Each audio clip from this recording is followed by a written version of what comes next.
tunda tur, ko'mir sol, ortiqcha harakat. Assalomu alaykum hurmatli hamyurtlar. Bugun sizlarga Turkiyaning mashhur Ekol kompaniyasi bilan hamkorlikdagi yangi avlod kotyollarini obzor qilib beramiz.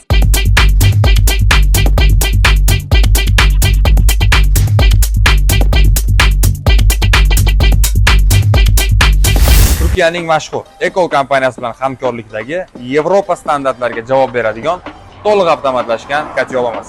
Oddiy kotyollar bilan bog'liq muammolarni yaxshi bilasiz. Tunda tur, ko'mir sol, ortiqcha harakat. Endi bularning barchasi o'tmishda qoldi. Kotyolimiz qulayliklari. Bitta zapravka bilan uyingizni 2 sutkadan 3 sutkagacha isita olasiz. Hamda to'liq holatda teplоизоляtsiya bo'lgan. O'zini boshqaruv paneliga ega. Knopkani bosamiz, bo'ldi. Qolganini kotyolda o'zi avtomatik bajaradi. Kotyolimiz bunker qismi. Bunkerimiz o'z ichiga 100 kg ko'mirni sig'dira oladi. Hamda bunker ichiga o't yurmasligi uchun maxsus avtomatik xavfsizlik tizimi mavjud. Yopiq holatda tutun tashqariga yurmasligi uchun maxsus rezina qoplamasi bilan qoplangan. Sizga ham sifatli, kafolatga ega mana shunday yangi avlod kotyol zarurmi? Unda Teplоизолga murojaat qiling yoki kommentariyada plus belgisini qoldiring.